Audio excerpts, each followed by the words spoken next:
It began with dust drifting like golden threads through the fractured beams of a weather-worn barn, where silence pressed, so deep it felt, as if even the earth itself held its breath. A woman lay upon the hay-strewn floor, her breath uneven, each inhale snagging on the raw ache of bruises that told of cruelty. Her dark hair clung to her temples with sweat, her lips pale, yet her spirit still burning somewhere beneath the collapse of her body. She was London, a widow marked not only by grief, but by the scars of a world too quick to turn its back on the vulnerable. Her children, Zoe with her 6-year-old's fragile courage, and Peter with his 4-year-old's unsteady clinging, stayed pressed close against her. Their small forms quivered with the fear of what they did not fully understand. At the barn's threshold stood Logan, a man whose life had been lived in mountain silence, whose heart had grown heavy from years of solitude and loss unspoken. His frame filled the doorway like a shadow of oak, tall, broad, and rough-hewn, yet the stillness in his eyes told of a man who carried both gentleness and shame. He had not invited anyone into his world for many years, but now fate had thrust into his keeping a woman and her little ones, and with them the choice to remain walled off or to step into the fragile light of connection. London stirred when she sensed him, her body straining to rise though pain begged her to remain still. Pride stiffened her spine, the old instinct to reject pity swelling fast. Don't think I'll owe you anything," she whispered, voice cracked, yet fierce as a rattler guarding its last bit of ground. Logan didn't step closer, didn't push his presence upon her. Instead, he rested one broad hand on the wooden frame, his voice low as the rumble of distant thunder. "You don't owe me a thing, ma'am. Not a thing in this world. But you and those little ones, you'll have a roof over your heads tonight. That's all there is to it." The words were plain, but behind them beat the quiet mercy of a man who understood pain without asking for its story. Zoe clutched her mother's sleeve and looked up at the stranger, her wide eyes holding questions too old for her years. Peter buried his face against London's skirt, muffled whimpers escaping. The sight carved something deep in Logan's chest, though he gave no outward sign. He simply took 2 slow steps inside, laid a folded blanket within arm's reach of London, and set down a jug of water beside it. Then he retreated, leaving choice in her hands. London's jaw tightened. She wanted to shove the offering aside, to prove she was no beggar. Yet when she saw her daughter's lips cracked from thirst, she took the jug with shaking fingers. "For them," she muttered, as though excusing herself. Logan gave a small nod, as if the simple act needed no explanation at all. He moved away, stooping to examine the barn's broken door, his tools already at his side. He began to work, not watching her, not demanding thanks, only letting the rhythm of hammer and nail fill the silence with something steadier than despair. The afternoon sunlight bent low, cutting through gaps in the boards, painting the straw in ribbons of gold. London sipped sparingly from the jug, then pressed the water to Zoe's mouth, then Peter's. Her eyes flickered toward Logan more than once, suspicion and confusion wrestling beneath her fatigue. Why would a man so hardened by solitude bother to mend what wasn't his, to feed mouths that weren't his responsibility? When the barn door swung whole again, Logan dusted his palms and leaned back, his breath steady. "No wolf knows its way in tonight," he said softly, almost to himself. Then his gaze shifted to her, meeting her guarded eyes. "You can rest." She wanted to tell him she didn't need his protection, but her body betrayed her, sagging as exhaustion claimed her. Zoe whispered, "Mama," he fixed it, wonder in her small voice. London closed her eyes, knowing she could not deny her children even this fragile sense of safety. As dusk melted into night, Logan lit a lantern. He didn't sit near them, choosing instead a far corner where the shadows swallowed most of his face. The children whispered between themselves, voices hushed yet tinged with curiosity. "Do you think he's a giant?" Peter asked. Zoe giggled faintly, a sound so fragile it seemed it might shatter if not handled with care. "He's big," Zoe agreed, "but giants don't fix doors.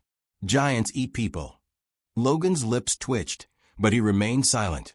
The sound of their innocent chatter was a balm he hadn't known he needed. Hours passed. The night deepened. From the loft window, the stars pricked through like scattered embers. London shifted, a quiet groan slipping past her lips. Logan's head lifted instantly. "You need more water?" he asked. Her eyes flicked open, wary. "I need you not to fuss." He inclined his head. "Fair enough." His voice was steady, without offense. Yet he rose, walked to the jug, and refilled it from a larger barrel outside, setting it back by her side without another word. Pride or not, her needs were met. In those small gestures, a fragile thread began to form, not yet trust, but something that leaned in its direction. By morning, sunlight spilled over the barnyard. The children, restless with youth, had found a chicken to chase, laughter bright against the stillness.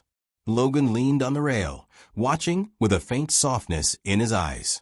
London, bruised and aching, sat upright on the hay, her gaze torn between amusement and lingering mistrust.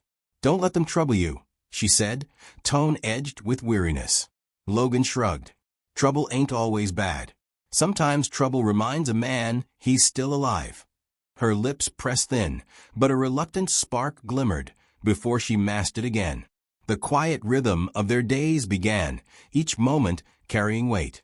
Logan showed Zoe how to skip a pebble across the trough, Peter how to tie a bit of twine without knots tangling.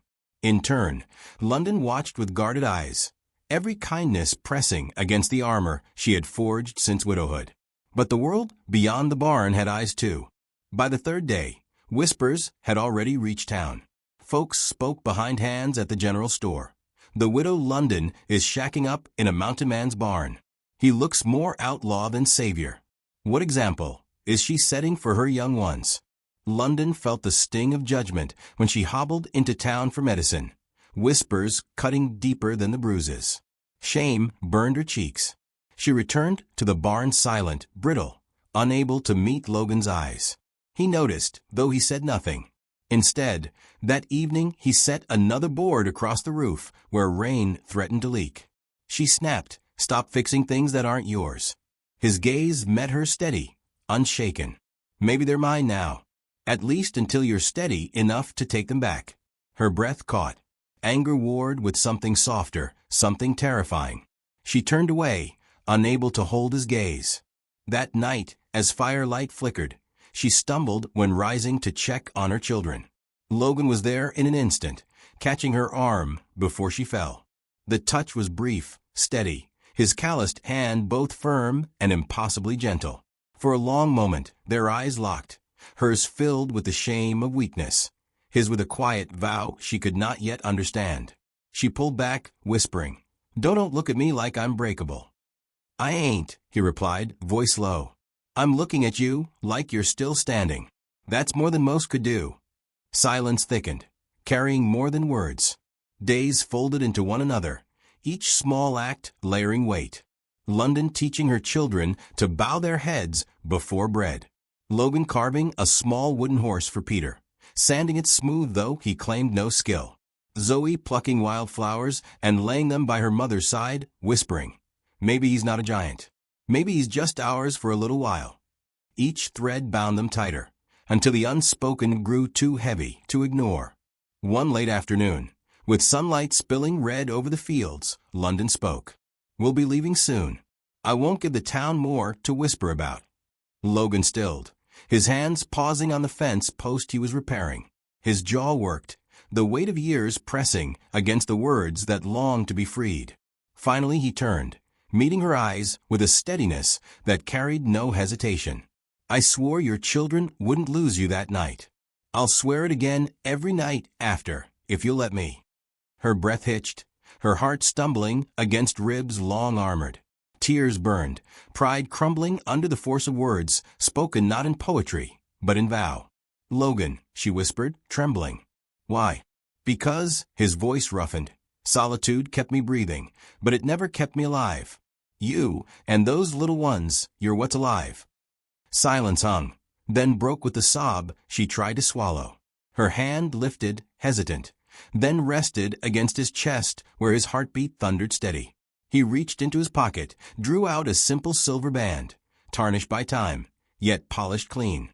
He held it out, not kneeling, not performing, but standing solid, offering all he had. Not much, he said quietly. But it's steady. Like me. London's eyes blurred with tears. Her children pressed close, sensing the shift without fully knowing. She nodded, voice breaking. Yes, yes, steady's what we need. The band slid onto her finger, and though no church bell rang, the barn itself seemed to breathe easier, its beams catching the last of the sun as though blessing them. Zoe clapped her hands, Peter laughed, and London, for the first time in years, let her smile break free. Logan drew her gently into his arms, careful of her bruises, holding her not as something fragile, but as something cherished. For a man who had built walls of silence, the vow he had spoken was louder than any shout. As dusk deepened, the barn door stood open, wide to the horizon. Children's laughter rose like birds taking flight. The widow leaned into the mountain man's strength, and in that quiet space carved out of hardship, love had found its way. And if you were to stand at that threshold, watching dust swirl golden in the last light, you might hear the whisper carried on the wind, that in a world quick to judge and quicker to wound, salvation often comes not with thunder, but with the steady hands of one who chooses to stay.